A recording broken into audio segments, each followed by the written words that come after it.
I wish good things to you who's watching this.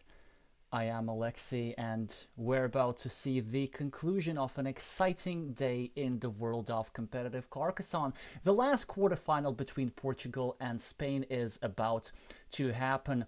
Earlier today, China defeated Japan, Latvia defeated Romania, and RCP defeated Team France, and either Portugal or Spain are going to join the aforementioned three teams in the finals. I already see I have lots of viewers, so make sure to meeple the like button, which would attract even more viewers. Hi Daniel, hi Melvin, hi William, hi Nico, hi Lef, hi Helga, hi Pichan, hi Carlos, hi Edgar. Already so many of you over here. So, the match is about to start in a couple of minutes. We can just review the brackets real quick, but I'm sure many of you know what's about to happen. So yeah, Latvia just beat Romania 3 versus 2. China won against Japan 4 versus 1. RCP versus France 3 versus 2. So mostly the narrowest of margins. For today, Portugal and Spain are like super equal teams according to the World Cup calculator, which I'm gonna put up in just a second. Yeah, there we go. So as you can see, if we look at just the ELOs, just the ratings of the opponent, if we disregard their tournament history and other stuff, then a 53% chance goes for Spain. But I think that's because the player on table number 5 for Portugal with the screen name Glovier is currently at their low point, so they're a bit underrated. So I think with their actual true rating, the chances would be 50-50 pretty much. So on table 1, we have the Portuguese captain João Margarido playing against his lower-rated Spanish opponent, but one that actually has been responsible for several Spanish victories. With the player with screen name Rakarot has won multiple deciders. On table 2, it's going to be a huge matchup, and actually that's the one that we're going to start watching, I think. The player with screen name Bicuro66, the 9-year-old Miguel Costa, who has so far been undefeated in this tournament, I think, correct me if I'm wrong, playing against one of the highest scoring players for team Spain as well, with the player with the screen name Juliano Aposta. On table 3, Nuno Rabasa is like almost completely equal in rating to his Spanish counterpart with the screen name Tiamat. On table 4, surprisingly, Hugo Pereira for Portugal, who actually is at his highest point. I think 613 is like one of his sort of highest ratings ever, so definitely in good shape. Will be playing against the second strongest player in Spain, I believe, David Cobo with the screen name Socanera. And on table 5, the strongest Spanish player, David Garcia with the screen name Estroncio, who has been the hero of the Move of the Week series already twice in a row, will be trying to defeat the Portuguese young talent Guilherme Neves with a screen name Glovier. Elias is saying you're cheering for Juliano because he's a fellow streamer. Do let me know, first of all, who you're cheering for in the chat, and also who do you think is going to win this match. I don't know who's going to win this match, but like the score, of course, has to be 3 versus 2. And Joseph is saying, go Group B teams, rooting for Spain. Yeah, we'll talk about the group situation a little bit later.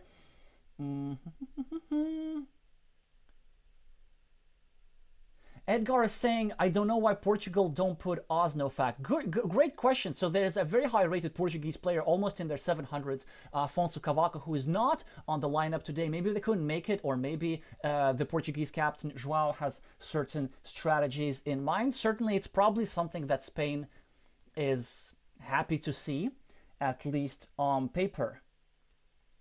Alrighty, we're going to start with the games.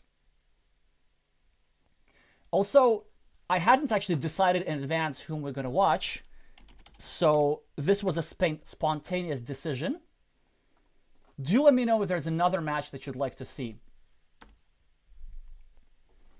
So I would expect Juliano to also be streaming in Spanish, and because of that, this is probably going to be quite a slow matchup. So maybe we can watch like one game from here, and then we can watch other stuff a little bit later. Whoops! I gotta remove the World Cup calculator, but you didn't miss much because the game has just started. Both players had made like literally 2 moves. 4-point city for Juliana, 4-point city for Bikuro. And that's pretty much it. Almost equal in rating, equal in points.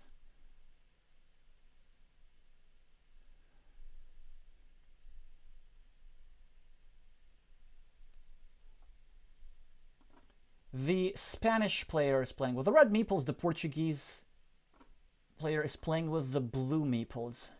The choice for the red meeples is understandable because it's part of the Spanish flag. The choice of blue meeples probably just a matter of taste, or it could be representing the Atlantic Ocean that embraces the Portuguese coast. We see an early farmer from the Portuguese player. I quite like the early farmer because, I mean, even though there are only 2 cities, there in all likelihood is going to be a third, a fourth, a fifth. But I would have preferred this move over here so that at the same time, blue would be attacking this road a little bit.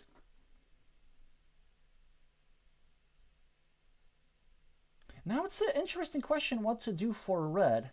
Certainly has to be a city move.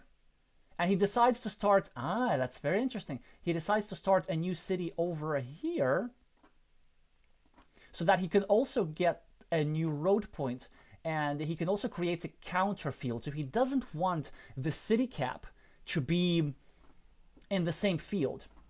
But I'm wondering if instead of this move, he was probably considering attacking the city as well. But the problem with attacking a city like this is that your opponent can get a tile for re-attacking.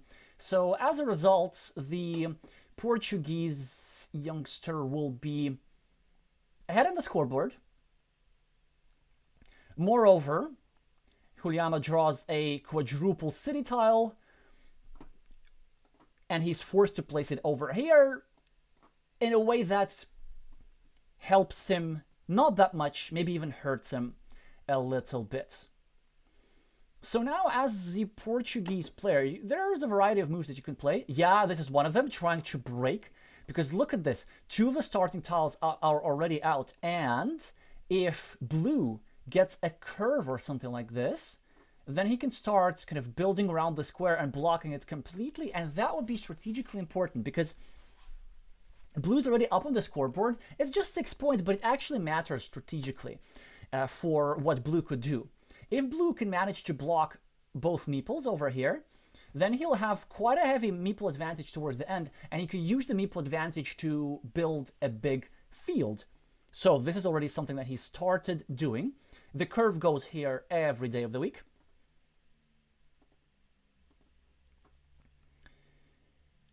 Yep, exactly. The second meeple doesn't go there, but Juliano immediately draws the tile, and he has to place it over there. Not so much because of the city, but at least to save the road meeples. And meeples will be important here, and here's why. Because if red gets himself at a meeple disadvantage, because he's a little bit down on the scoreboard, it seems to me that the win condition in which he ignores the field and simply like builds a huge ruin along a completed road is probably a bit further out of reach than normally. So red would need to fight for that field. Now, what do we do here as red? That's very interesting. So blue drew a fantastic monastery, and there's a second monastery spot nearby. If blue gets the monastery over here, it's almost a victory. It's a huge advantage. And of course, if red gets a monastery, then red has to place it over here and just equalize the monastery. Moreover, this monastery controls the attacking square for the city, so you can, I don't know, place a curve over here or a city cap and then create a threat to this city a little bit later.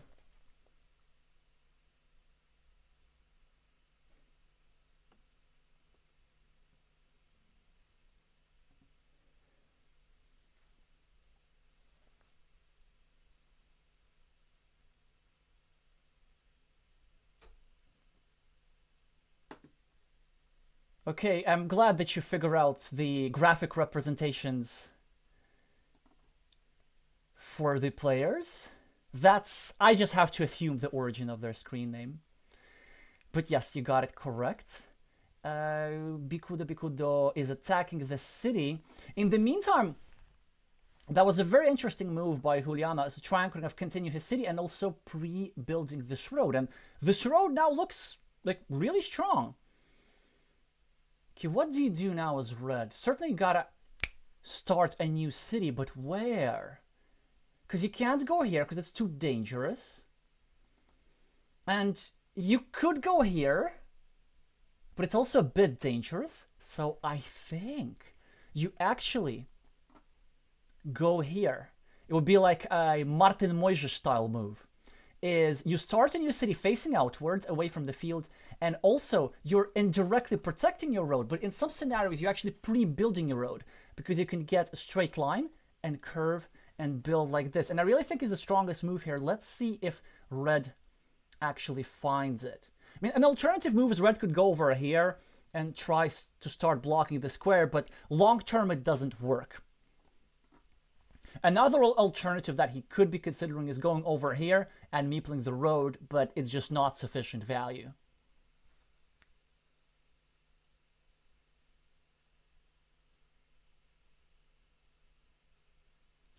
Nico's suggesting an interesting move, so instead of this monastery over here, placing it monastery over here for blue. Yeah, that's doable, that's doable.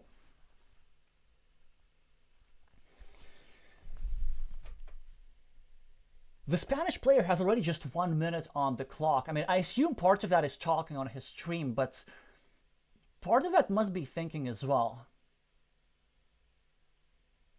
He doesn't go for it. He just goes for the sort of safer move. And Bikudo's typing something. That's interesting. Maybe he was typing something that, oh man, I was about to block.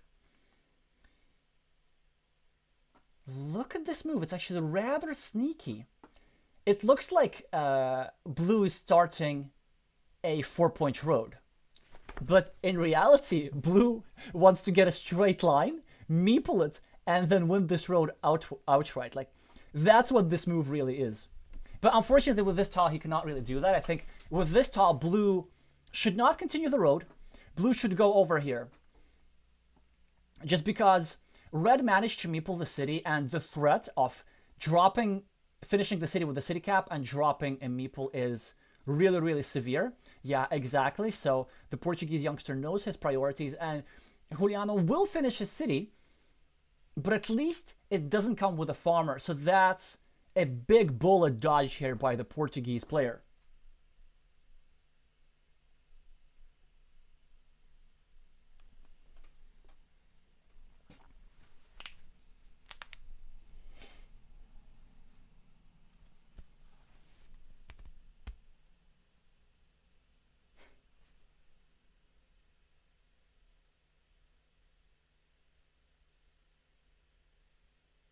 He's thinking about it. It's good. I guess he was thinking whether to meeple the road, and it makes sense. Why not meeple the road? There's some scenarios how red can get a road plus city tile. Maybe like one of the 2 remaining Doritos with the road and place it over here. Potentially eat up this ruin. So now red must bail out. This road is too important to be protected. The move goes over here. Yes, it is a bit unpleasant that it creates a monastery spot. Or wait a second.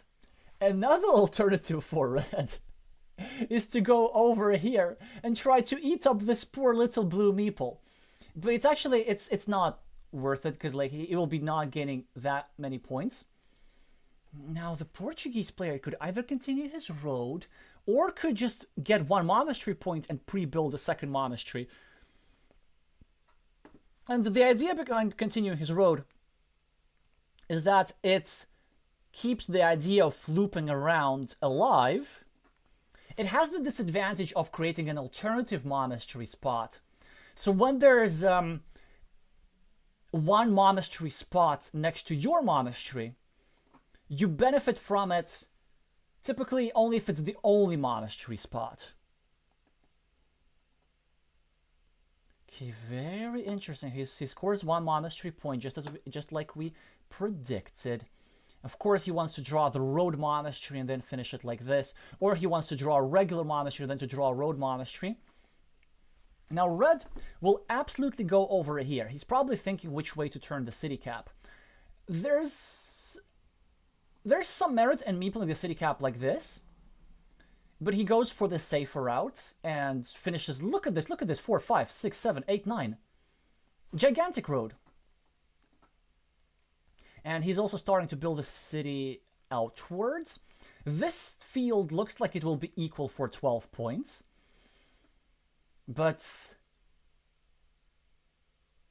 this field looks like it will be equal for 12 points. But the Portuguese player is saying, never mind the field. Who cares about fields? Where we go, we do not need fields. We're trying to build a metropolis, still plenty of Doritos with a field or triple city tiles like this to complete the connection. And you know what? If you get a Dorito, 5 tiles until completion. It's not unheard of to even finish a city like this. Which is why, as red, you're probably considering a move going over here and meepling the city, and then trying to get one of the two Doritos to equalize, maybe something like this. Because again, the city looks to be pretty important. But there's another problem, is that like you're making this meeple vulnerable. Because let's say if as red you go here, then Bikuro draws a curve and plays this move. That's kind of really, really nasty because traps multiple meeples. Then it will be very hard for you to reconnect over here, given the large number of Doritos with the road that's already out. So basically the tiles that would fit into this square are not that great. And by the time you get to complete your plan, blue will connect over here and cover up over here. An alternative for red is to go over here and kind of try to separate the city from one side, but it doesn't solve the problem of this connection. And if you do that, well, the only thing you've accomplished, you just gave your opponent 2 points. An alternative for red is to go over here and simply say, never mind the city, we'll deal with that later. But again, that would leave this guy too vulnerable. And he decides to go here without a meeple. And look at this. I'm loving this move here by the Portuguese player. He's the first to win the coin flip for the monastery, and he's not afraid to meeple it. Oh no, you can get 2 meeples blocked, some of you may say. But first of all, that happens very, very rarely in this case. And you know why? Because most of the blocking tiles, the Doritos with the road, the starting tiles, the triple cities with the road, they're already on the board. So there are very, very few blocking tiles remaining. And blue is a favorite to draw one of the curves or the monasteries, or at least a defense tile before red blocks this monastery meeple.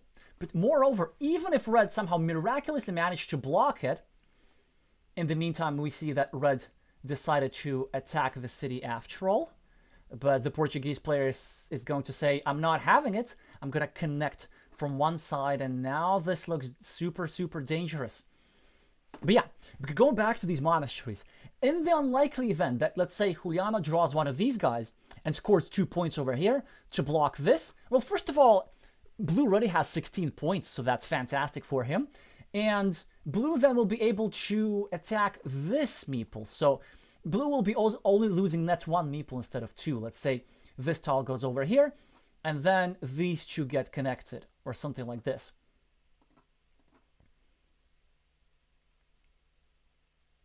Yeah, red now scores 2 quick points, making this meeple vulnerable, but it doesn't matter. As we predicted, blue is the first to draw a curve, gets the meeple back, and life is not easy if you're Juliana. So there are several things that you can do. One is simply finishing a city.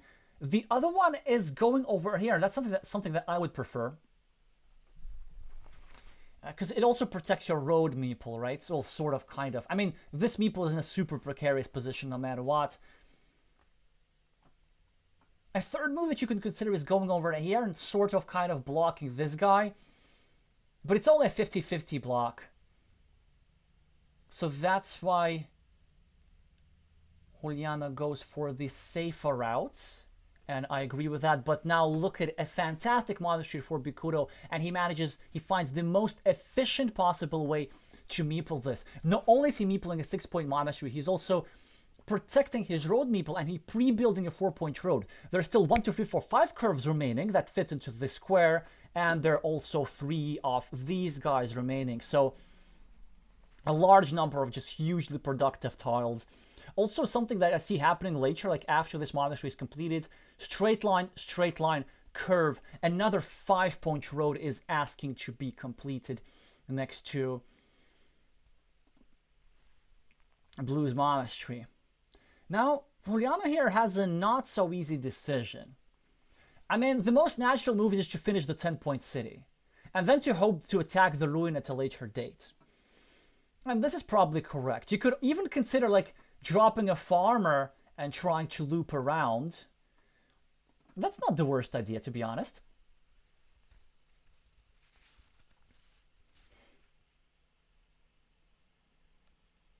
And he decides to simply finish it and then attack the ruin at a later date.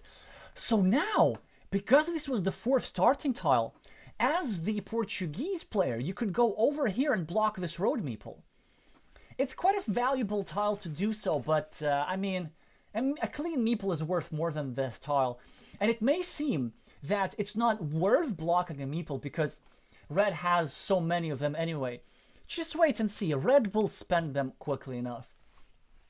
Another move that you could consider is just simply going over here and trying to finish the city. That'll be quite the impressive feat. But I don't think Blue needs to finish the city to win. It's doing just fine as a ruin. And let's not be mistaken, these 14 points on the scoreboard are more than compensated by these 2 monasteries and the extra road. So it is Blue who is currently ahead in this situation. Crafty saying, congrats with the impressive victory, Team Latvia. Oh yes, of course, for the few of you who don't know, I'm not only a commentator, I'm also the captain of Team Latvia, and my team won today against the hitherto undefeated Team Romania. So it's absolutely huge for us. Latvia is going to play in the semifinals. I'm kind of very happy about that. That's one of the reasons why the stream started a bit late.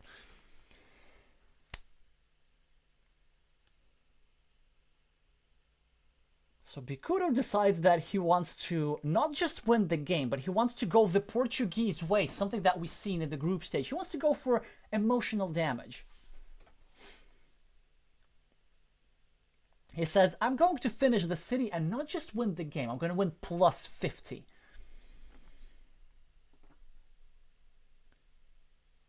Now, which moves could he play? He could go over here. Because you see, the Spanish player just dropped a farmer saying, you know what, you can have your ruin. I'm going to win the field instead with my extra meeples and make sure that the field scores more than the ruin. And now, Bikudo makes it harder for Juliano to connect over here. There's still Dorito tiles. But here's the other problem.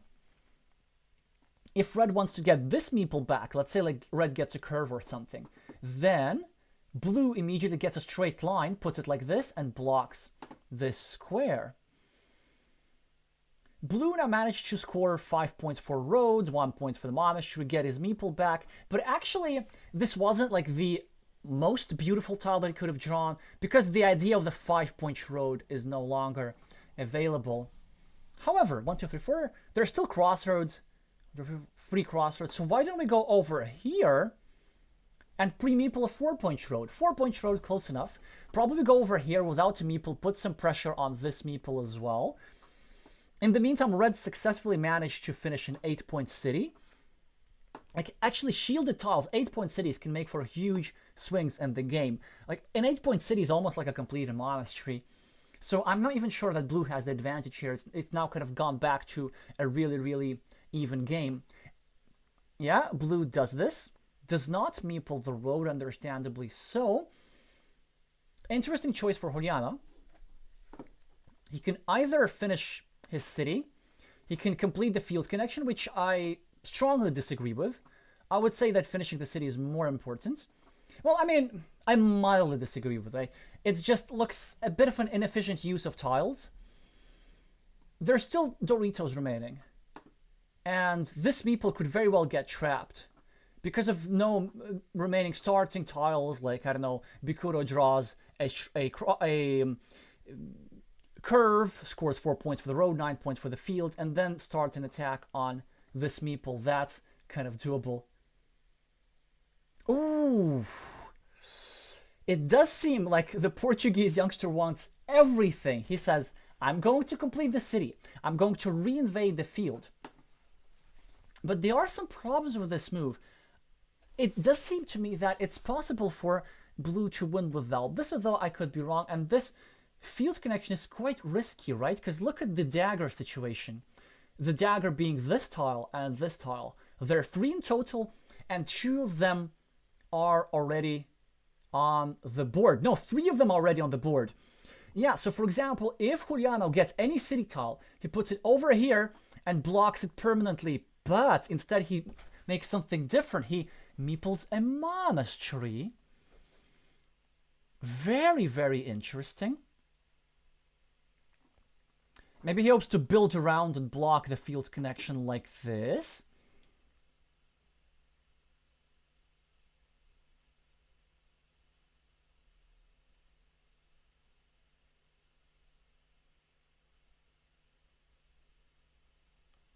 Yep, Edgar saying the same thing about the vanilla city cap.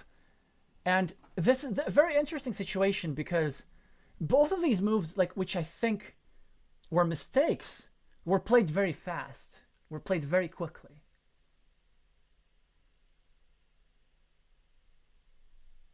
And the more thoughtful moves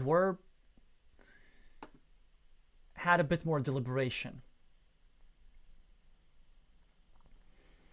And also there's an interesting decision now for the Portuguese player. You could go over here, block Juliano's meeple. Like, there are plenty of curves for this guy to come back, and you really don't want to be giving red meeples. Like, punish him for the greed. But a move that he could considering, maybe he could go over here and trying to finish this city. That would be huge. But at the same time, that would be opening the city for re-attack. Another move that he could considering is going over here and meepling the city. And the idea behind that move is that, well, we clean off a city cap and we prevent our opponent from attacking the city in the future. The downside of that move is that there are some scenarios how you get a third meeple trapped in the city. But if you don't do it, then red was going to clean the city cap and create a blocking platform or something like this. So blue goes for the blocking move, which I rather like. No, red can probably go over here or over here, waiting for a city tile, trying to block the square. It is necessary to block your own monastery, if you ask me. I mean, you could go over here, score 4 points, but it just seems a little bit too slow there. Big features on the board.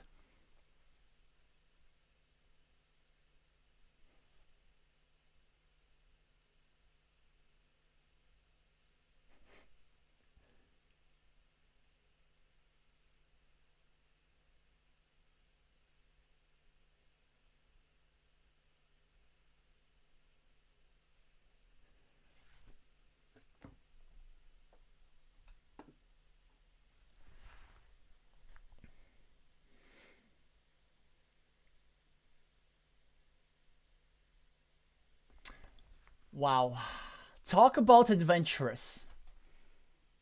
The play with the red meeples is getting 1 extra farmer.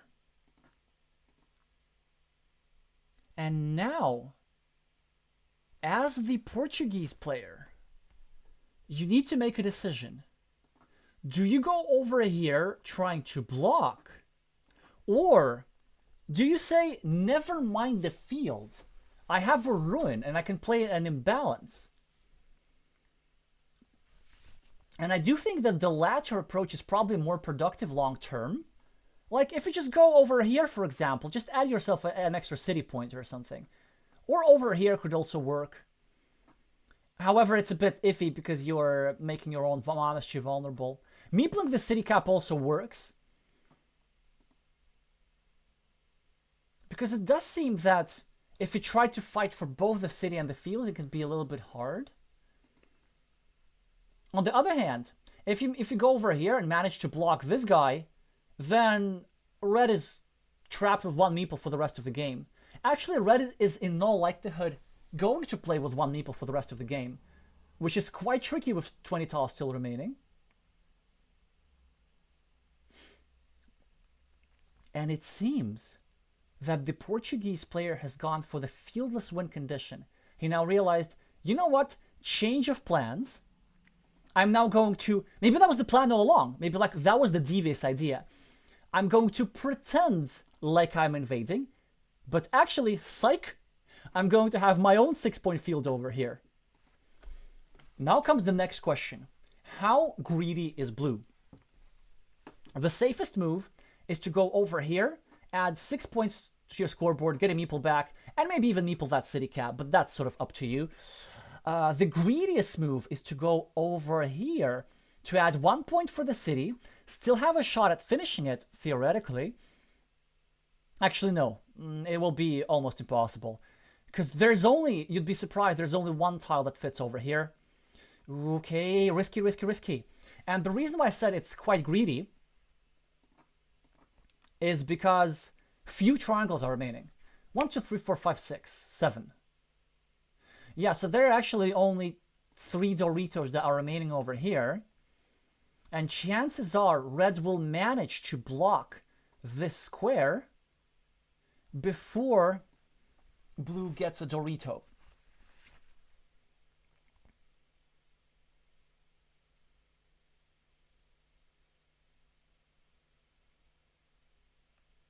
On the other hand, if blue does get a Dorito, it's huge.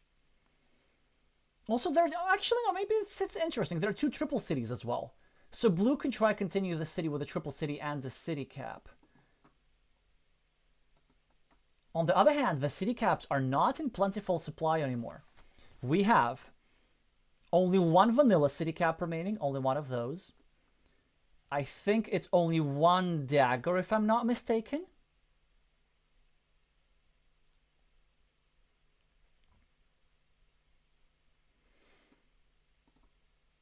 And actually, that's it.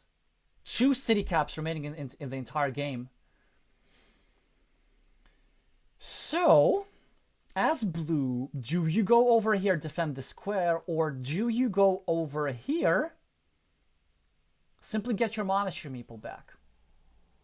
You could also go over here, but if you're going over here, then you're saying, I could win this game only if I finish my city. Which could or could not be true at this point, I'm not sure.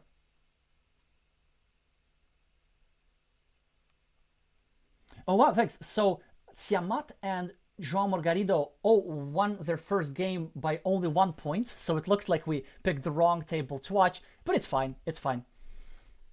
It is what it is.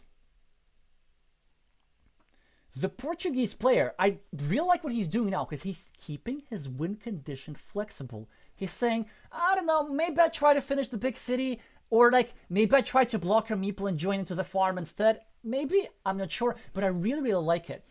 So Juliano now scoring 4 points for the city. And whilst the Portuguese player is thinking, we are going to update the scoreboard.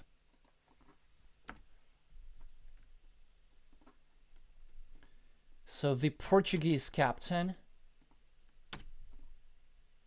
and the player with screen named Tiamat have won their games.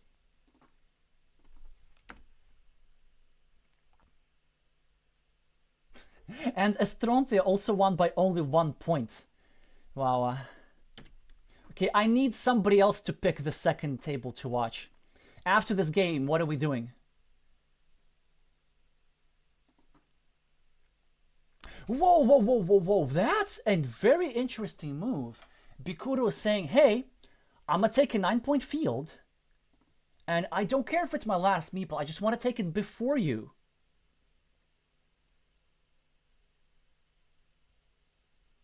And I'm still going to get a meeple back either here or over here via a road.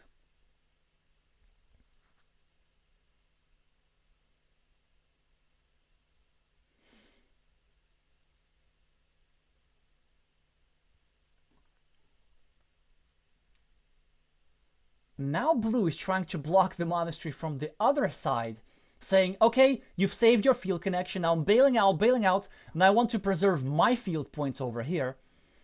1, 2, 3, 4, 5, 6, 3 curves still remaining.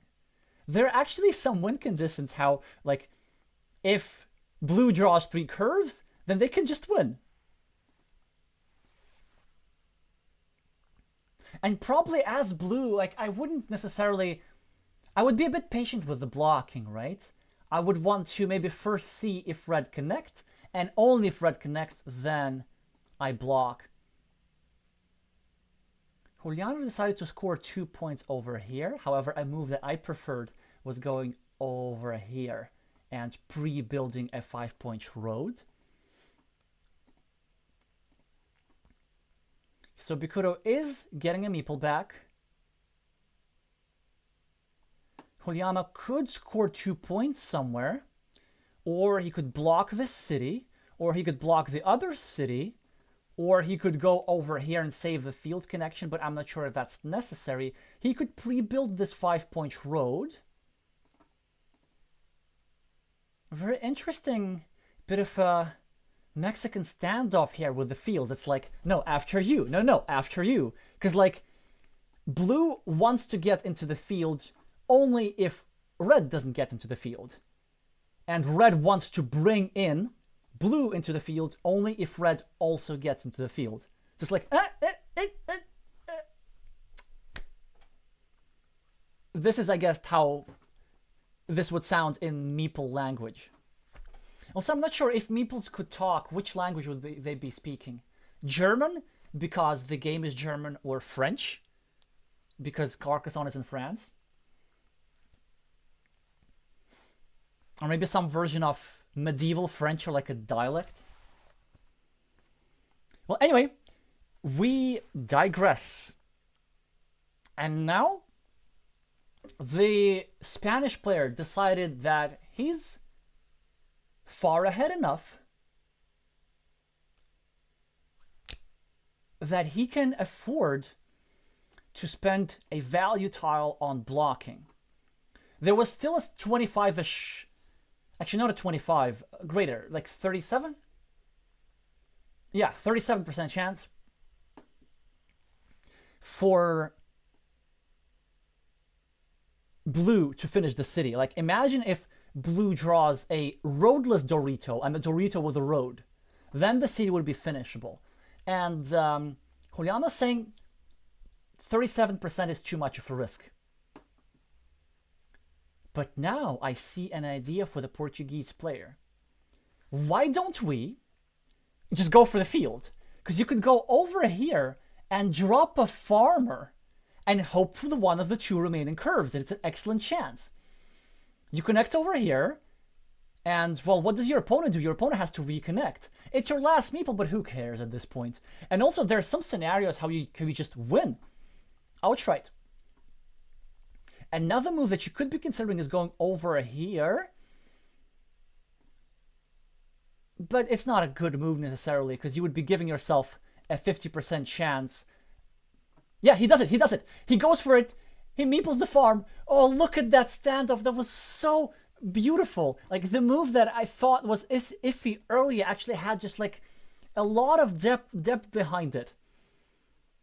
And this platform could be used for both things, both the field and something else.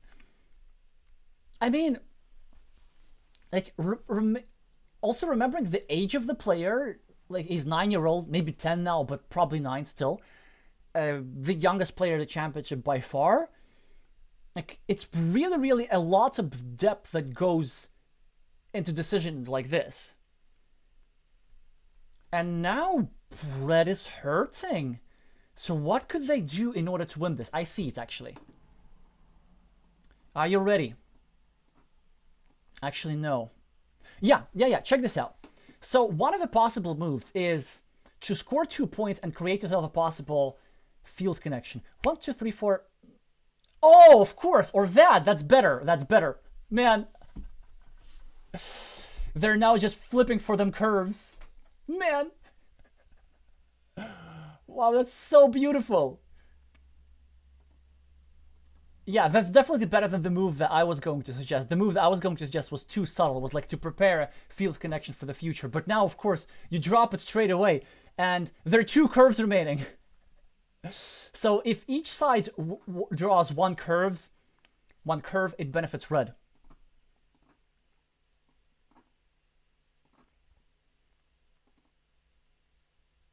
Bikudo has a tile that he cannot really use.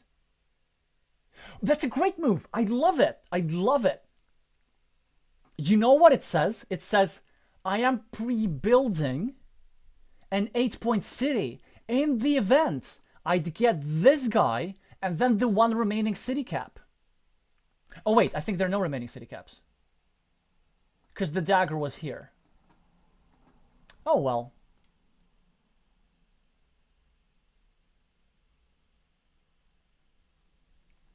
Red does get one of the curves.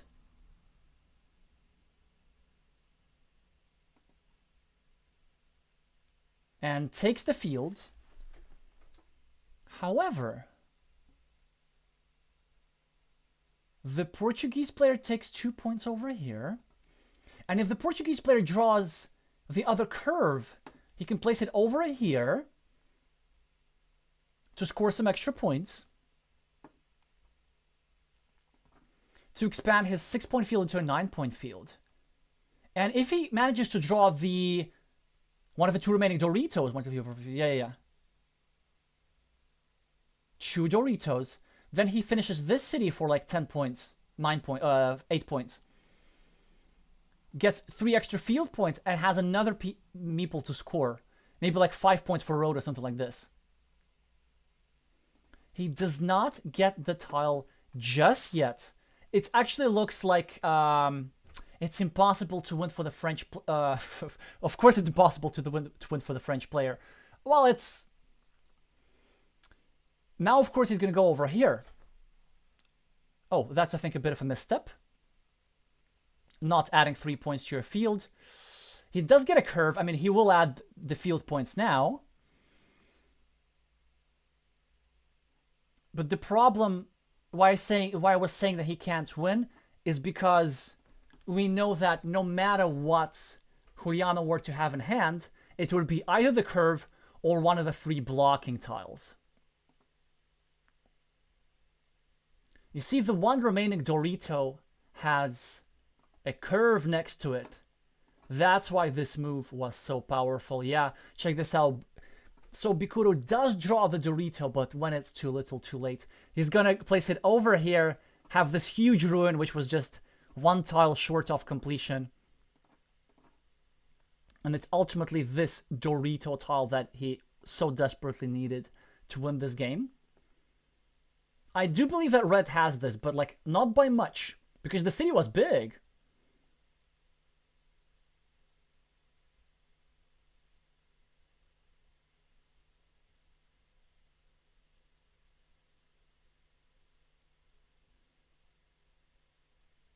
Yeah, I told you, not by much, only 3 points.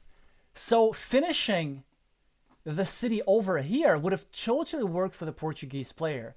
But what a game. It was like really, really deep levels of flexibility. And like, throughout the game, Miguel had like several different ways of how he could win. None of them eventually worked, but that was fun. I mean, maybe not so fun for the player who lost, but it was fun to watch, at least for me, for sure. Righty, who are we watching next?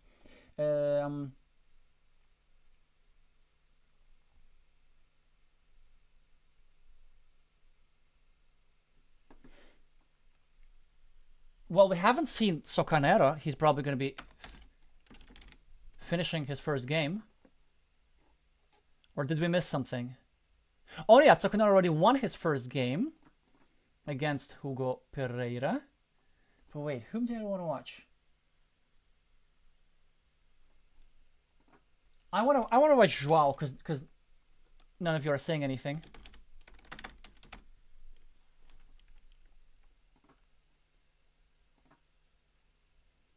I mean, he's the highest rated player. So that could be interesting. And it looks like we are preparing for a decider.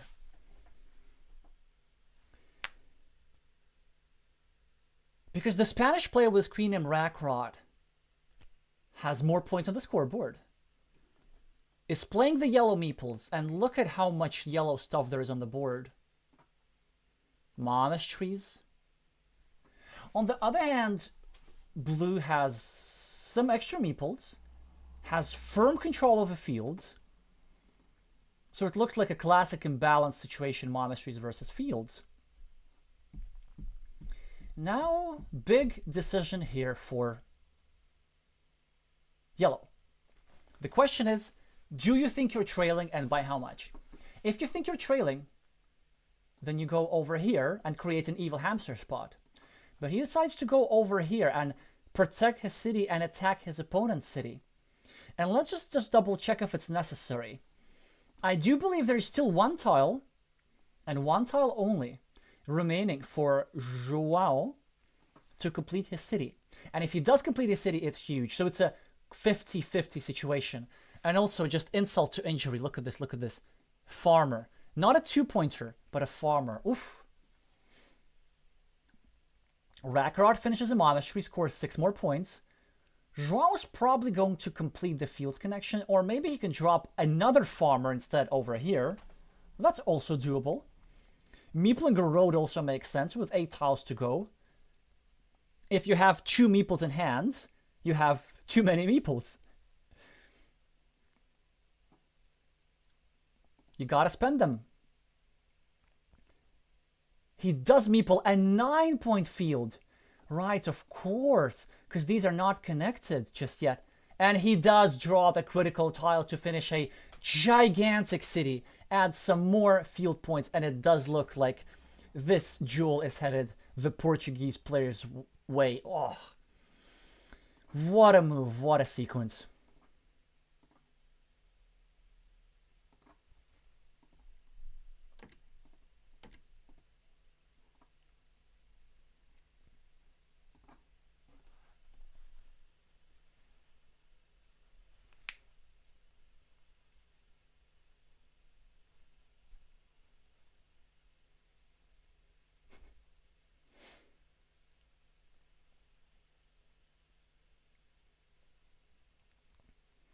Oh, oof.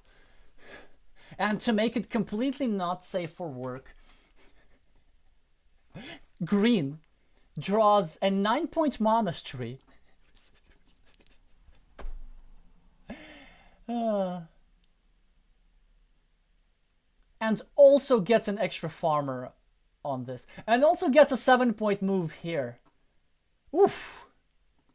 Man, it has to hurt if you're yellow. I mean, what you gonna do? Like, yellow was trying to reconnect to the field. It's not working because your opponent immediately got the connection tile.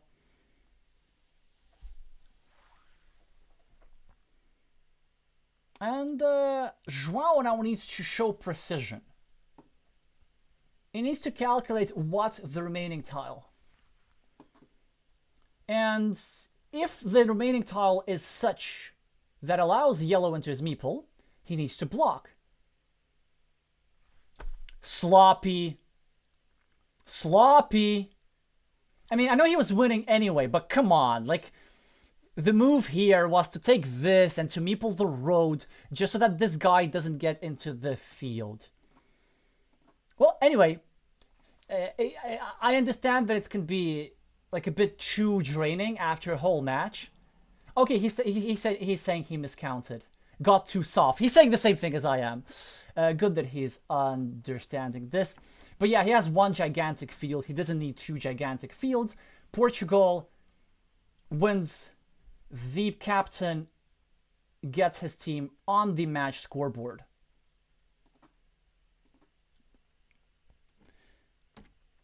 So now we'll see how Nuno Rabas is doing. unless you suggest a different table.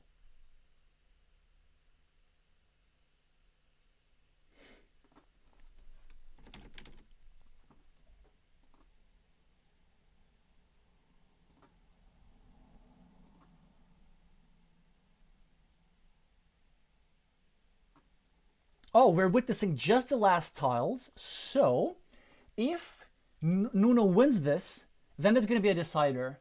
And if the Spanish player wins this, then there's not going to be a decider. Very easy. So we won't have time to delve into this position. We'll just see how the points are counted. So satisfying to watch. Looks like it's a mighty close game. Lots of shared features. Some small farmers. It does seem like it's headed yellow's way, though. Whoops. Yeah, because of the fields. Those sweet, sweet fields. Oh, wait. Or not, because this guy controls this field. It's actually, again, the Portuguese player wins by 1 point. In the first game, the Spanish player won by 1 point. Now the Portuguese player won by 1 point. And now we have to watch this decider. Come on. Incredible. We came here at just the right moment. Okay, they're suggesting a 3-minute break. We can't afford that luxury, so we'll have to come back to that game later. Maybe we'll just witness the final tiles from somewhere else. Well, I guess it has to be Priscus and Socanero.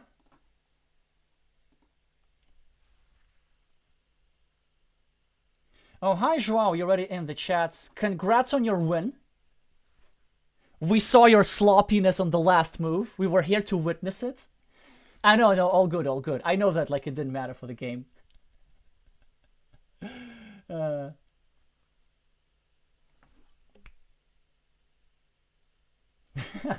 You beat me to it, yeah. Yes, I did complain about the last move. You could watch it, the replay.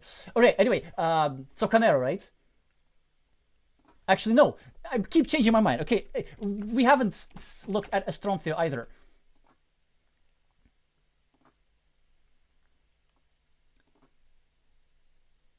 They started 19 minutes ago. So this means they should be approaching the end. Okay, 7 tiles remaining. So we're going to watch this, and then we're going to catch up with Rabas and Siamat. The players are building a large vertical map, which means I have to zoom out so much. For streaming purposes, it's always better when players are building a horizontal map. But you know, the tiles come out as they come out.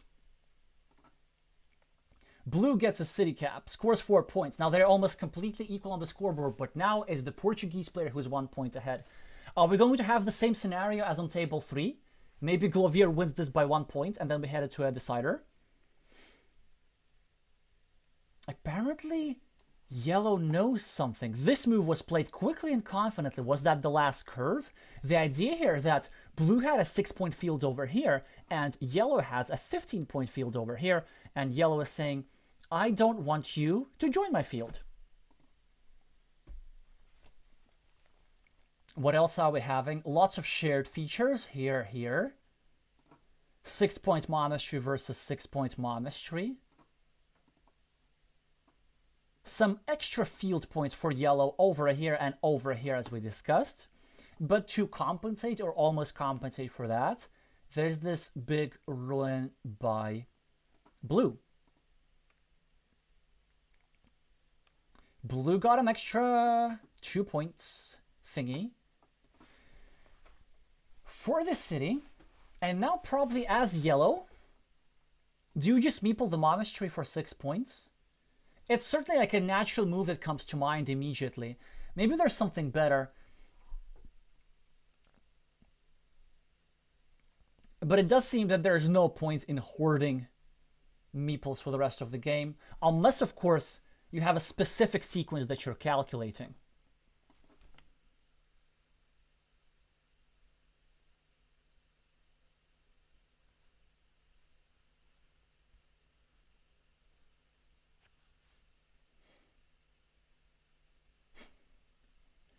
Yes, Elias, the best is that if they build a map with the same aspect ratio as the screen. Exactly.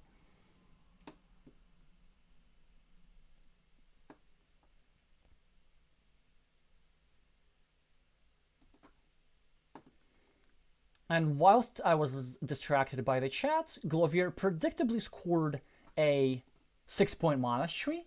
And then he also managed to unify these two cities.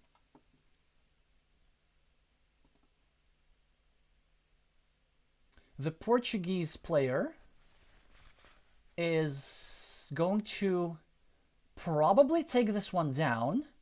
It depends on the final remaining 2 tiles. I'm too lazy to calculate, although I'm super tempted.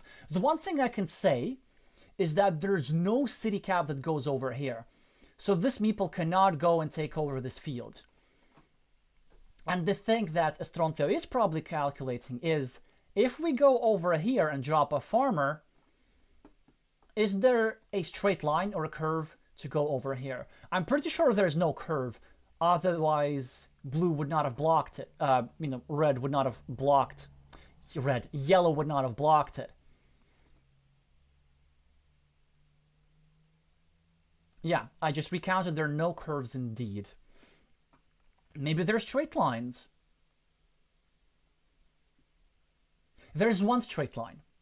And the question is, in order to win the game, do you need or do you not need to go for the 50-50? Because if you go over here, you have like a 50% chance at winning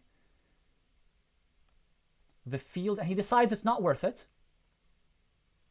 And he wouldn't get the straight line anyway. And maybe he calculated that Glovier would have been able to block this connection. Oh, look at this move. Not only it is a 5-point road, it's a 5-point road in a very special place. It prevents yellow from scoring extra. Because if yellow goes over here, yellow does not gain the extra point. What a move by the Spanish player. Will that be enough? I'm not sure. Maybe.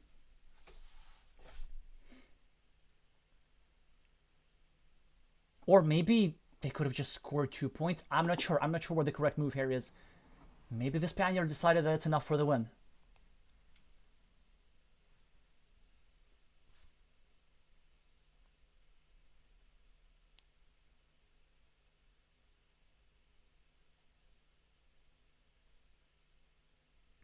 It's the last tile. You have 2 minutes remaining. You should probably use all of the time. But there's really not that much that you can do, right? Ah. Maybe go over here. No. Yeah, there's really not much that you can do. And Estronthio won the coin flip for the tile that gives him 2 points instead of 1. Let's see if that is going to be enough. I don't know. I have a feeling that it's like another 1-point game. I don't know. Let's just keep watching.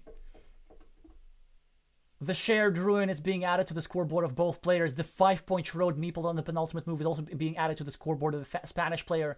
But now we're about to calculate the fields and see how many fields yellow has. It's going to be 15 field points, and yellow has the game by 3 points. Incredible. So maybe the move for Estronthio was to actually go over here and try for the 50-50. Because that way, they would be losing by 1 point anyway. But at least then they would be losing by 1 point. It would have been a bit more content. Okay, well, congrats to the Portuguese player. And there's going to be another decider. We could not have asked for a more exciting match. But the decider that we're going to watch first is the one between Rabas and Siamat, because their 3-minute break is about to be over, I presume.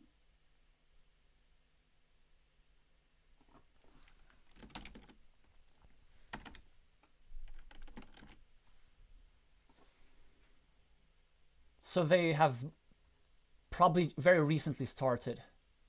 6 minutes ago already. And time goes by quick. And in this game, the Portuguese player has a tremendous advantage on the scoreboard. Let's see if that actually makes a difference here. Probably does. Okay, so what are we having? Early middle game. Unclear situation. 5 points for the Portuguese player on the scoreboard and 2 extra meeples. The Portuguese player is playing with the red meeple. The Spanish player is playing with the yellow meeples, both honoring the colors of their flag to some extent. What are we having? Equal monasteries. Red has a monastery over here, and yellow has a monastery over here. Yellow has an extra road. It's a very good road. There's still plenty of curve. They're going to give him 4 points. It's also a nice road over here. So red will be getting, yellow will be getting his meeples back. Yellow has a city cap open. So actually the situation of yellow is quite okay. With his last move, red just protected his monastery, leaving himself 2 tiles and a 75% chance to not only finish the monastery, but also get these 3 extra points for the road. This Spanish player does not shy away from spending his last meeple trying to join to a lucrative city, and here I have to agree with him. This city is too valuable to be ignored, which is why the Portuguese player immediately reattacks it. But now, as yellow, do we possibly go over here and then hope for the 1 remaining splitter to gain a huge game decisive advantage? Or we could still go over here and then try to block this square in a different way. I think he sort of didn't go here because, yeah, I understand why, I understand. Maybe he was afraid that red would reattack from this side. But here's the thing, maybe we want for red to reattack the ruin from this side. Because let's say if we connect this, then red reconnects. Because of the quadruple city is out, as yellow we have blocking opportunities to build around and make sure that red has 2 extra meeples trapped and you have the control over the ruin. And also the thing with yellow's moves over here, it's not protecting anything, right? Because, for example, if red were to draw this instead of yellow, red can still go over here and then attack from this side. This attack is, of course, a bit less painful, but still something to deal with. We get news that David Cobo in Table 4 has defeated Hugo Pereira. 2 versus 0. Tiamat get a meeple back and an 8-point city with it, but Rabasa in the meantime drops a farmer. I love this farmer. He's saying, I'm not going to get into the field. No. You are going to get me into the field when you finish your road. I love farmers like this. Always drop farmers in places where your opponent will connect you. And in case yellow doesn't finish his road, that's okay. As red, we just get to build this farm instead. Yellow gets some quick points. Also, yellow draws one of the 2 tiles that red needed for this square, so only 1 tile remaining that fits here. In the meantime, Nuno gets some quick points over here, so very tense equal position. The meeple count was pretty important in that one. So if yellow manages to get this meeple back, and manages to fill this square before red draws something nasty, because, like, for example, imagine if red draws something like this, red finishes the road, then blocks the square. So as yellow, we absolutely have to fill the square first. Then there's many ways how yellow can exercise and exploit his meeple advantage a little bit later.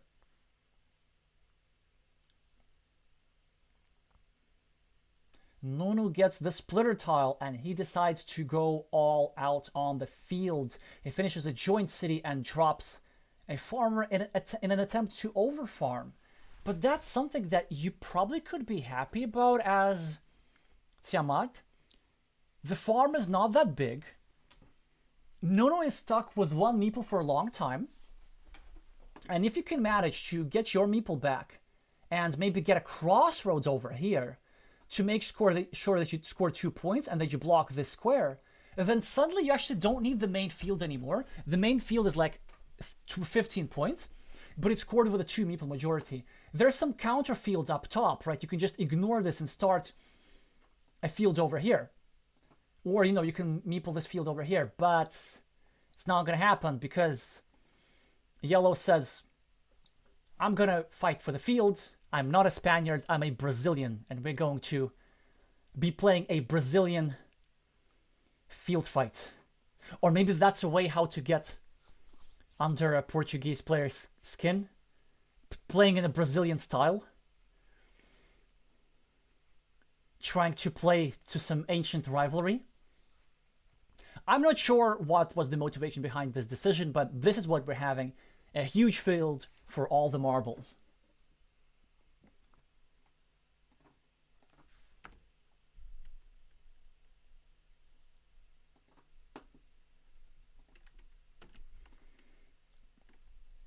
The match score is currently tied, I need to remind you. It's tied in every which way possible. And it's also tight in terms of the low point differences. Oh, wow. What a move. What a move. What a nice find.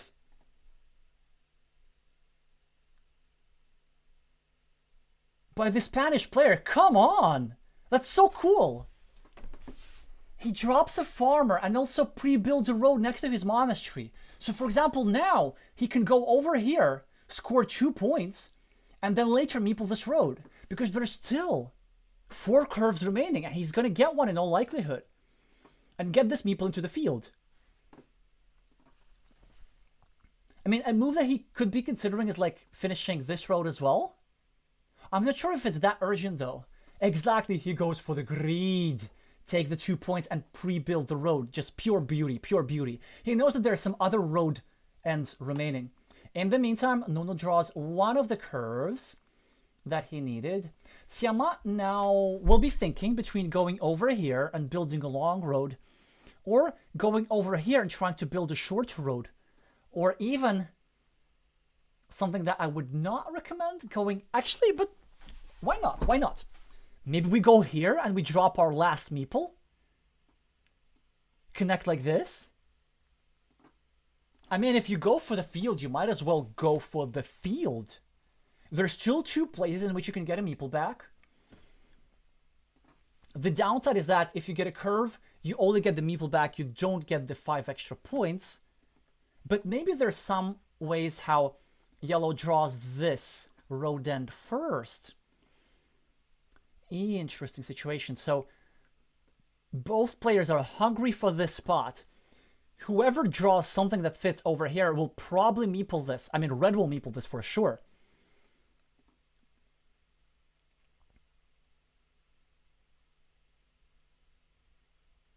Now, Tiamat has a difficult decision. Red here made something interesting. He added 2 points to his ruin, and also kind of thought about field connection, sort of, kind of. Well, basically, if you get a straight line, you get to connect through the curve like this with the meeple over here. And there are some scenarios. Let's say if you're red, you can go here, drop 1 farmer, go here, drop another farmer, and with a single move, connect 2 farmers. But he decides, doesn't matter, I only need 1 farmer. He takes advantage of the empty spot, but Tiamat takes the 5 points, the 8 points for the monastery, and he does get a farmer into the field. There are some problems, though. Wow. This is a massive gift.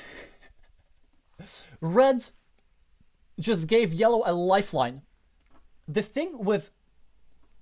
problem with yellow's position is that the field is getting closed quite rapidly. There are very few connection spots. In fact, probably the only one connection spot was over here, like through a curve. But there are only 2 curves remaining, so it's like it already gets iffy. Like you lose the game 25% of the time. But now, Nuno, trying to block this road, I presume, created an opportunity for Tiamat to connect. So for example, he could go over here, drop a farmer. But let's say even if you weren't going to do that, there's some tiles which would have been even better for Tiamat. There's still 3 big cities with a road. These guys, right? And imagine if, as yellow, we get one of these big cities. We go over here, meeple the farm, and on the same move, connect the farmer and get a meeple back for the road. We don't quite get the luxury, but we can still have the same idea. We can go over here, connect through any straight road, and then finish the road later. Yeah, we should probably do that. Or, I mean, in other words, we have to do that. Or maybe, given that he's 17 points ahead, and like 14 points ahead overall, 1, 2, 3, 4, 5, he goes for a counter field. No, he goes for another city. He says, I don't care about the field. The only thing that I disagree with here, if I were Tiamat, I would be building over here, trying to like meeple that 9-point field later. But it's a very, very interesting idea here. Because he managed to build efficiently around his monastery, he hopes to just simply outscore his opponent without the field, going first of all for an all-out field battle and then abandoning that idea altogether. But also it's an idea that he can come back to later. He gets a road, he doesn't care about that field connection. But now as Rabassa, is the field enough for you to win? A move that you should be considering is going over here and meepling the field and trying to block this guy. Not yet. He says, I need more points. He says, now Tiamat has a luxury choice between taking 3 points here, 3 points here, or simply getting another meeple back. He chooses the latter. And again, he still can connect to the field if he wants it. For example, if he gets a crossroads, he can go over here, and there's still a crossroads remaining, and meeple the farm and connect through one of the curves like this. Rabassa gets the critical tile that gives him 3 points for the road and a monastery back. We're going to see how the scoreboard develops. Plus 12 for the Spanish player, but he's minus 21 on the field. So it's actually minus 3? Minus 3 overall. Well, minus 2 technically, because he has this one little city piece. And again, several interesting things that he could do. I think, well, you could go for... Oh! Check this out! There is a field connection. What if we go over here? Then we can connect with either one of the remaining curves like this, or, well, with the one remaining curve, right? Or we connect through the one remaining crossroads like this. Do you like that move? Probabilities-wise, it's around like 55 to 60%. But maybe he has another way to win. He can like go... Oh, maybe he just like drop a farmer or something over here. That could also work. Because you see, the thing with this idea is that if you go over here, that's a juicy move. But red has a brilliantine response. Red can take one of the three remaining triple city tiles, go over here and meeple a farmer like this, saying that if you get a curve, I get into the field as well.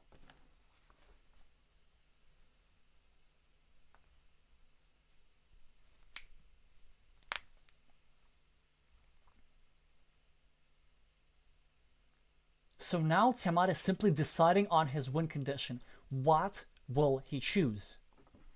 If anything, probably what I would do here, I would go over here and drop the farmer, play a waiting game. Because I think the real source of victory is going to be the triple city with a road tile, right? There's still 3 of those remaining.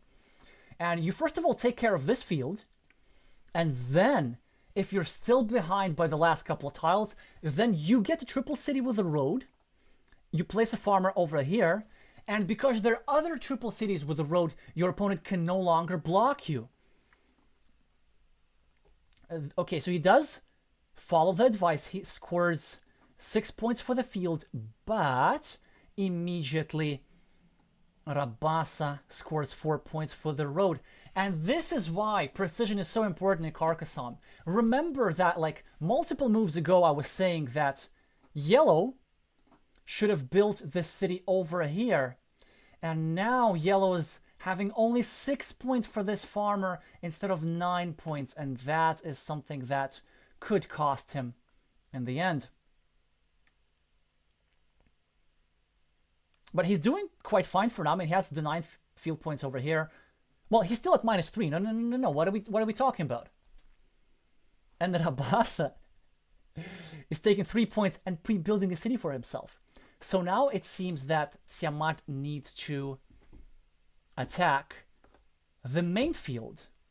How do you do that? I think the way you do that, yeah, you go over here. And you just hope for the one remaining curve.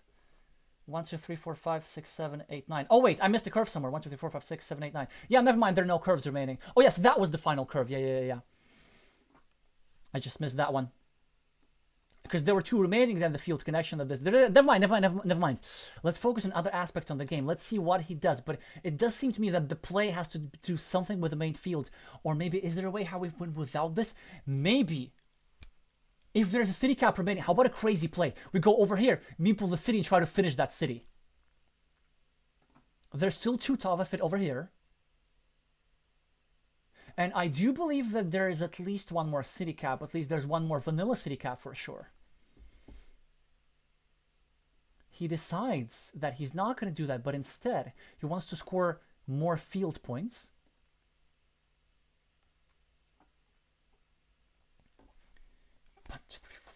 There are no straight lines remaining. But are there even at all tiles that can help with the fields connection? I believe there are. Maybe what we can do here is we can go over here and turn this downwards, hoping for the 1 remaining city cap. There's still 1 vanilla city cap if I'm not wrong.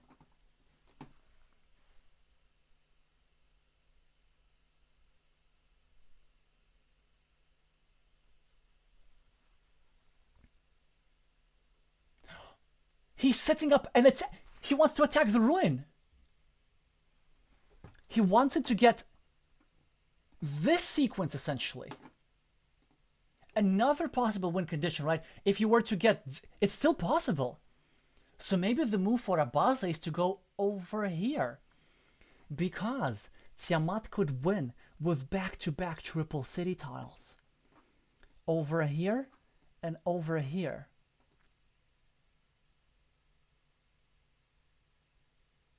Rabasa has to block this opportunity. And I believe at this point we should know the remaining tiles. It says vanilla city cap and 2 cities with a road. 2 triple cities with a road.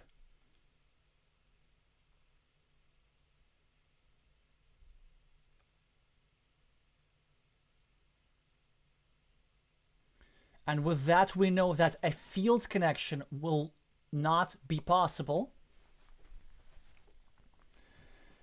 for Tiamat. But does Rabasa know it? Maybe Red is thinking that with that move, Yellow is setting up a field connection. And also, I just realized something. The idea with the ruin doesn't work. Because, let's say if as Tiamat you get back-to-back city tiles, like if you go over here, then Rabasa gets the city cap and places it over here to block the connection. So that was a brilliant idea. Unfortunately, it just does not work. And it seems that the Portuguese player is going to have this game just by a couple because the field seems impenetrable.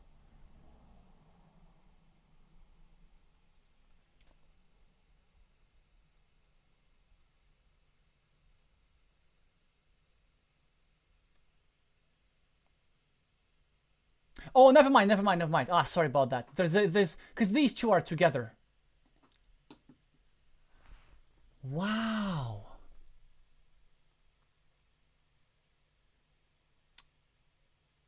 He gets the crossroads. And look at this. Rabasa meepling here a city just to prevent Yellow from drawing a city cap. What a move. What a move. I found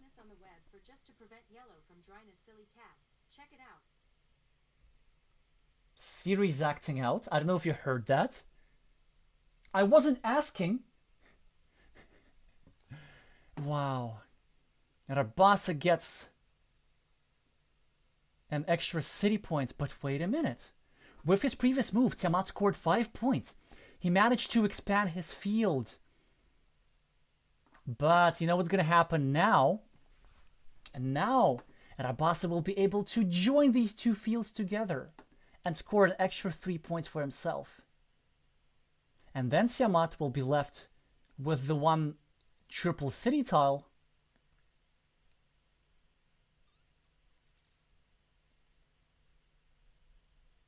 With which he'll be able to score like 4 points for the road or something. Or 4 points for the city over here. But the strongest move for red is now to go over here. He just needs to calculate if this is safe. You're not giving away another city cap. This is the last city cap.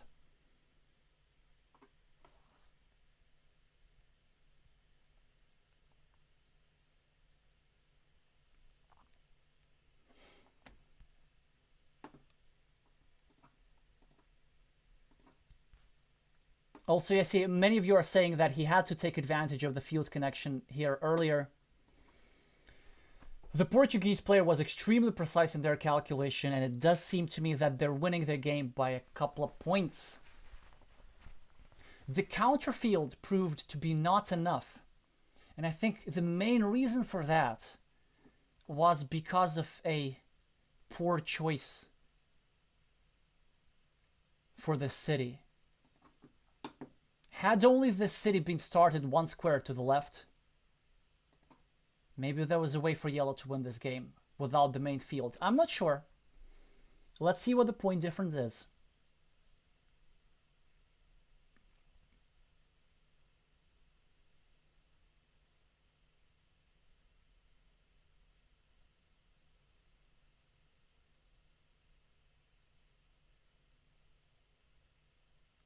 £5, just mere 5 points. So it was possible to win without the field. Not at the very end, but in theory.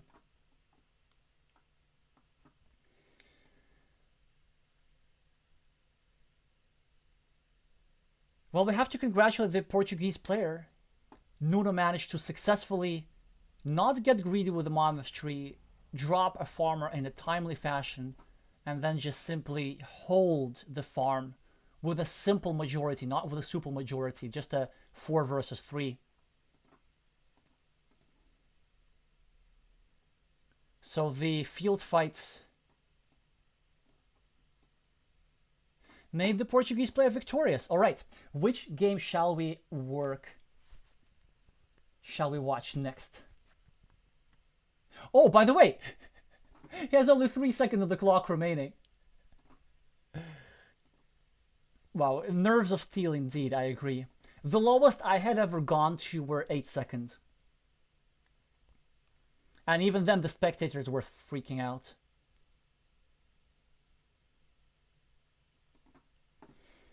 So the Team Portugal is only 1 victory away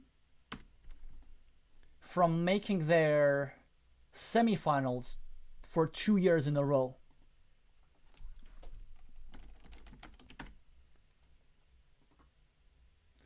Let's see how Bikudo is doing. Oh, they're still playing their second game.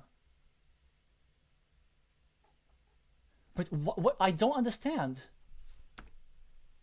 What happened? Why did they not start the next game?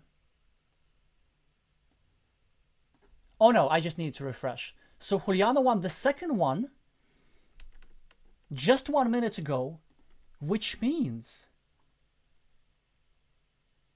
that we have the decider for everything between Glovier and Estrancio.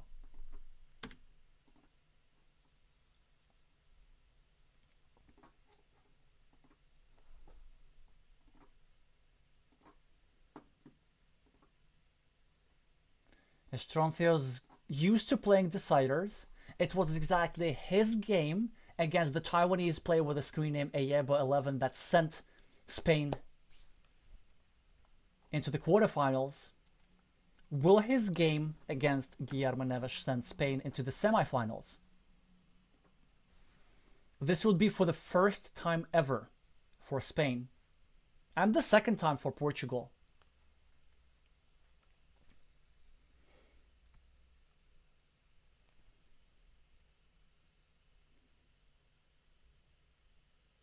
So Glovier is 7 points behind on the scoreboard. And Estroncio has extra monasteries as well. The field situation is pretty interesting. Of course, there's a big field fight going on. There are no separate fields, but there's one big field for 1, 2, 3, 4, 5, 6, 7, 8, 9 completed cities. So the scoreboard doesn't matter. It's pretty much decisive. So as Glovier, you just need to find the best way to drop a farmer. Can you do it with 44 seconds on the clock? You have to have perfect knowledge of the tiles. At least the good things for you is that you don't have to have perfect knowledge of the points.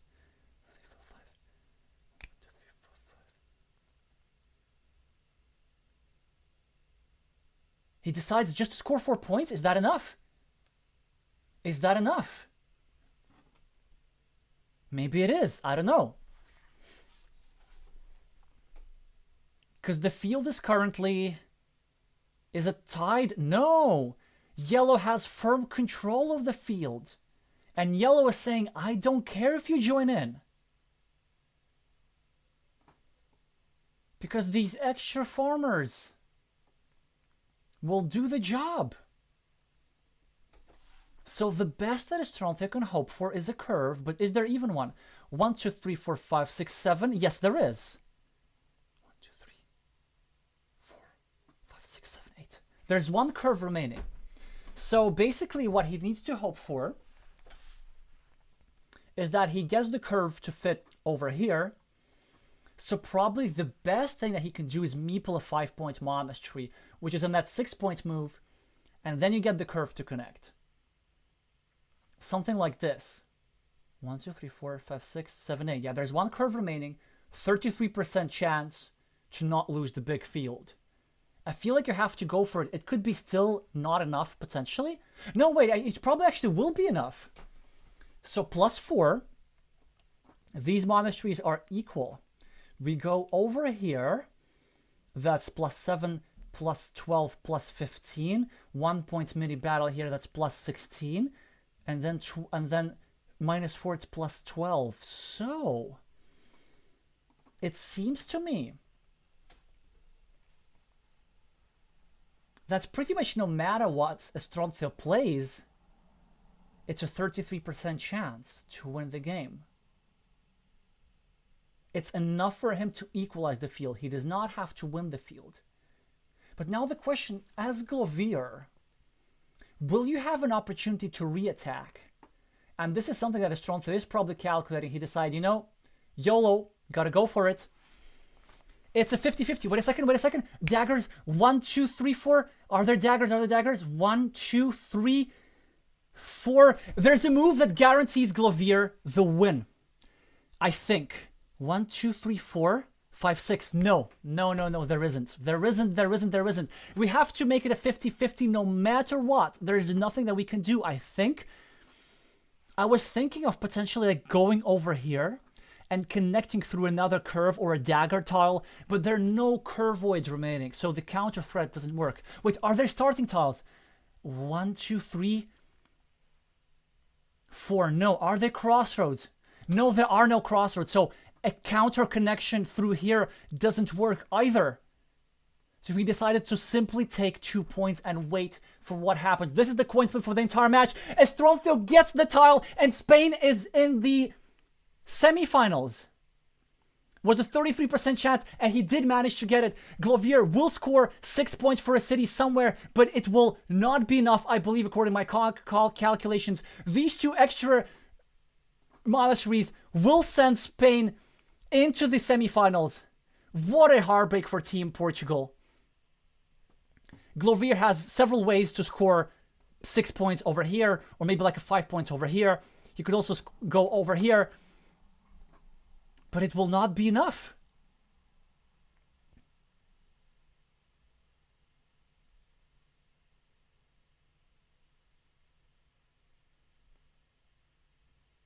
And David pulls it off again. Also, both matches, both the wildcard round and the quarterfinals, a curve for a field connection.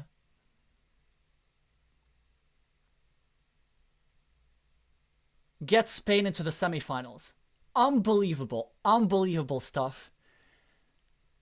Certainly, big congrats here for Team Spain, and what a heartbreak for Team Portugal. I mean, they fought so hard, but in the end, it was this huge field.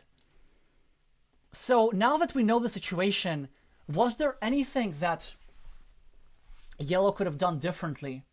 I'm not sure. Well, maybe. Maybe if Yellow were to draw the monastery, for example, or maybe if Yellow were to draw this tile a little bit earlier, they could have scored over here and then use the crossroad to score a 5-point road.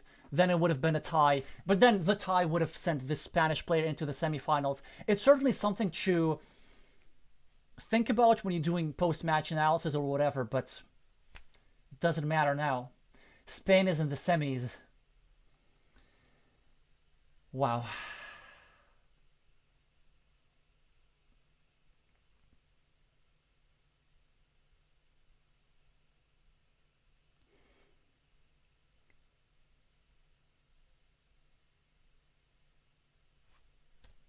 I don't have anything to say. I guess I'll just check if my settings are alright for the Spanish anthem.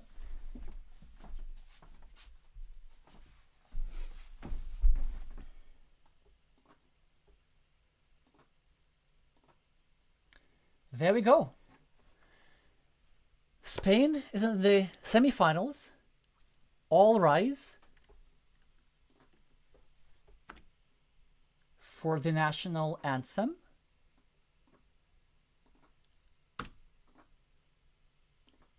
Of Spain.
Congratulations to Spain. Spain is in the semifinals.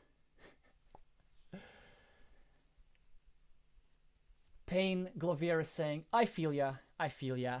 Carcassonne is brutal sometimes, but I did not expect the match to be finished any other way. Both super strong teams, so many close games, and it had to end with a coin flip for all the marbles. How else? So let's look at what awaits both teams in the future. If we look at the tournament brackets, it has already been determined earlier that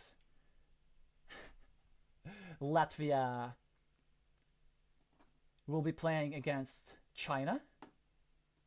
And Spain will be playing against RCP. That'll be a huge challenge for Spain, but still, they've proven that they can absolutely do this. They've managed to defeat a bunch of very strong teams in the preliminary rounds, including the highest rated team in the tournament, which was Team Ukraine. So Team Ukraine is the highest rated, then there's China, and only then there's Japan, then RCP, then France, and so on. France is the 5th highest rated team, by the way. As for Team Portugal, they of course are eliminated, and I believe that they will score 6th in this championship because Portugal won 6 games in the preliminary round, Romania won 7, so Romania will be having the 5th place. Portugal still a respectable 6th place finish. Kind of literally, there's a lot of consistency here. 4th last year, 6th this year, just slightly short of those medals, but they are coming eventually, probably. Then Team Japan is going to be 7th, and Team France is going to be 8th in the final standings, I believe. Juliano Apostate is saying Latvia, Spain in the finals. I called it earlier. It is possible. It is absolutely possible. I mean, if Latvia defeats China and if Spain defeats RCP, I'd love a Latvia versus Spain finals. And there's an interesting asymmetry here. Latvia, China, Spain. 3 out of 4 semi-finalists are from Group B. They were in the same group. They were playing against each other. China won against both Latvia and Spain. Spain won against Latvia. These were the results. They don't matter anymore. It's going to be a new game with new lineups and so on. But yeah. And it looks like Latvia, for example, gets a shot at a rematch. So if we manage to get a rematch against China, maybe we'll manage to get a rematch against Spain in the future. Well, of course, Spain still has a tough challenge to deal with in the form of the RCP team. Even though they struggled together against France, it was really their team captain who spearheaded the way through kind of defeating a crucial battle against Vivian Chalot, the strongest player in France. So it was a super close match. RCP, they've gotten even stronger this year because of the addition of another master to their team with a screen name VicReap74. But you know, they're not necessarily invincible. Certainly 2 exciting semi-final matches are awaiting us. I don't think I'll be able to stream because I gotta play, or if not play, then be there for the team as a captain. I'll think about recording my games, but hopefully somebody else will be able to pick up those semifinals. Edgar is saying the community of Carcassonne, Spain have so many years to support this game that make and they deserve the semifinals. I have to agree here, because it's not just like Team Spain. There's a lot of there has been a lot of development in the game. You know, Spain, they have their own league. They also they created a lot of resources for the international community. Well, I say they, but like it's Rakarot and the Stronthia, although I'm missing a few other players. Yeah, so it's not just good players, but they have a team as well and some culture behind this. So sooner or later they had to make this. As for the other teams, well, China's super strong. Latvia, I mean, we're like super happy that we managed to defeat what I thought were the strongest team in the entire championship. And in fact, if it weren't for this match, I would have bet the entire championship on Romania. Japan is out of the tournament. That's also history made. That's, I guess, all the comments that I have.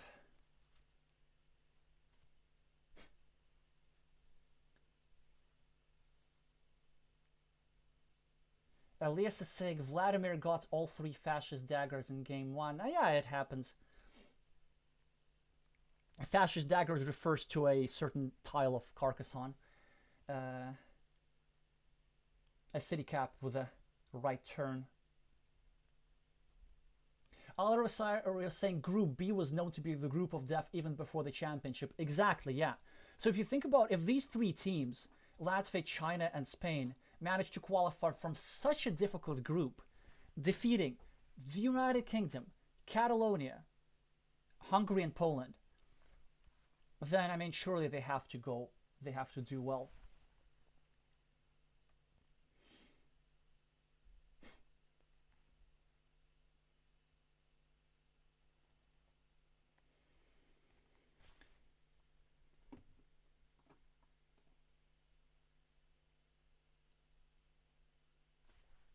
Alrighty, so much for the brackets. Now let's go to the fantasy Carcassonne because there have been some interesting developments to talk about.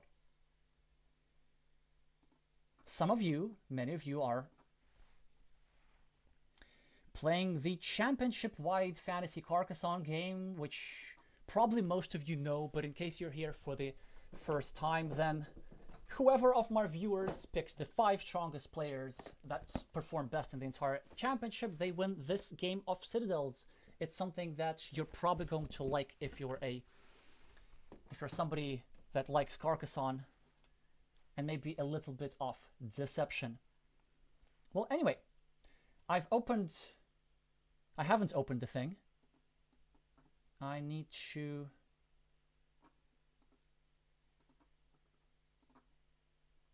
Yeah, there we go. You should be able to see this now. So here are the interesting developments, and these are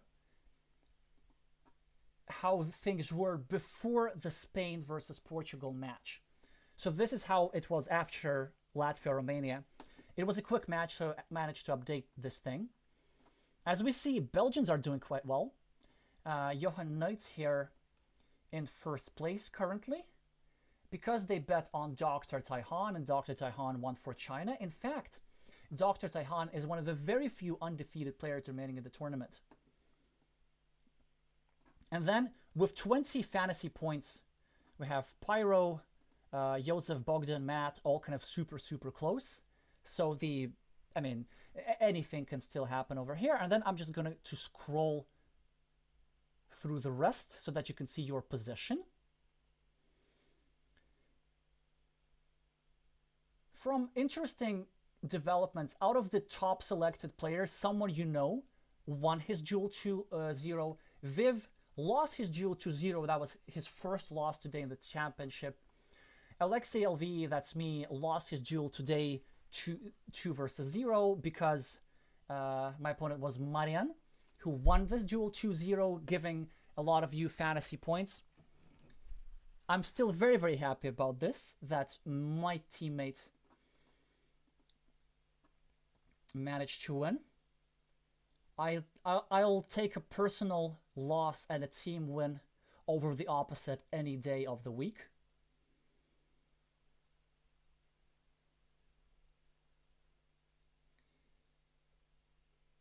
So yeah, you should probably be able to see yourself for now. And actually, why don't we just update everything here? Because it will be quite quickly, right? So Zocanero won 2 versus 0.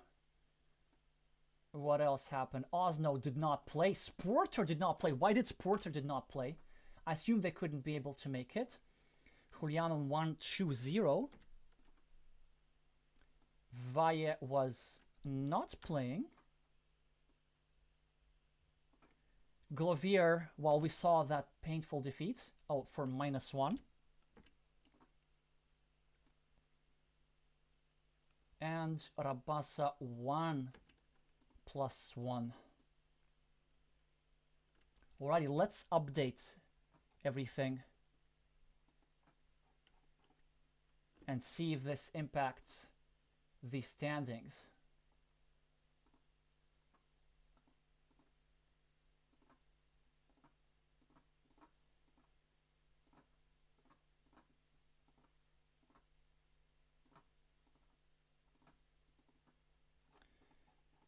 It didn't.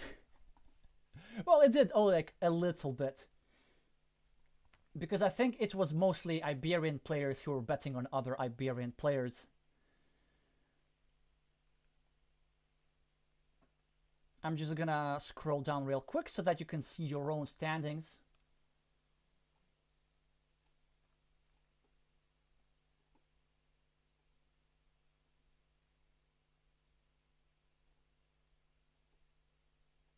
Oh, Alexey's pick is doing not too bad. Yeah, my pick was Krishna Marian, who won today, Dr. Taihan, who also won today, and GDLK, who's no longer playing.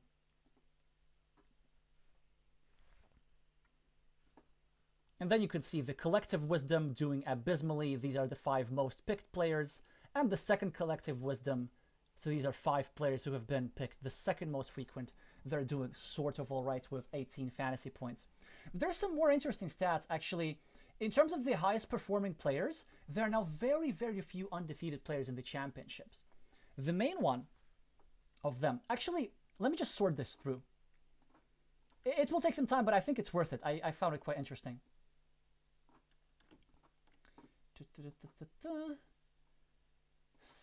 So,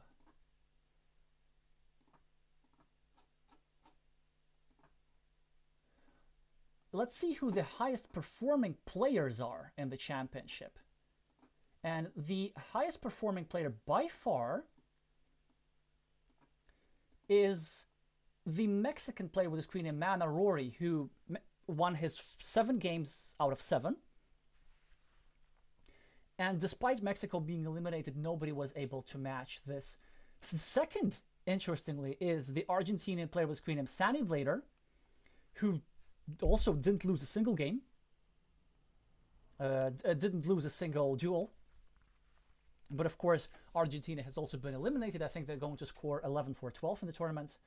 Viv, despite his loss today, will be the second most performing player. And in fourth, we have the player with the screen name The Creep74 from RCP, who has still been undefeated. And then everybody else who is like not bold over here has been defeated at least once.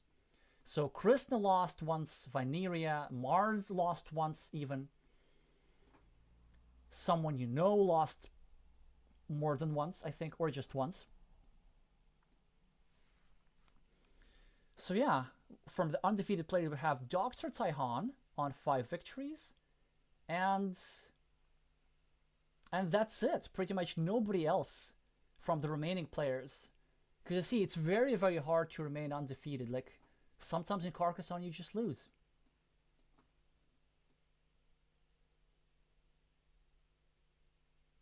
Well, anyway, hopefully that's enough stats for y'all. Elias is asking who beat the Doctor. Nobody yet. The Doctor won against Keithra today. It's just the Doctor skipped a lot of matches. That's why he's on 5. But he's on 5 out of 5. Yes, exactly, Elias. Mexico has something to be proud of. I mean, in all likelihood, he's going to be the MVP.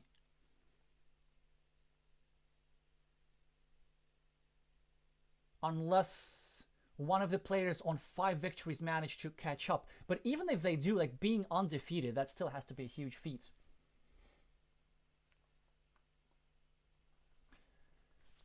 Anyway, that's all I have for you today. Congratulations to Team Spain. Commiserations to Team Portugal. I'll see you in the semifinals. Meeple the like button if you like this video.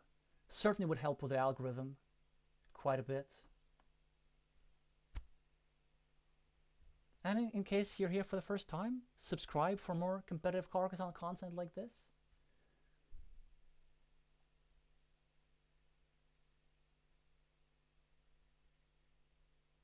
Thank you so much for watching, and I'm gonna see you soon.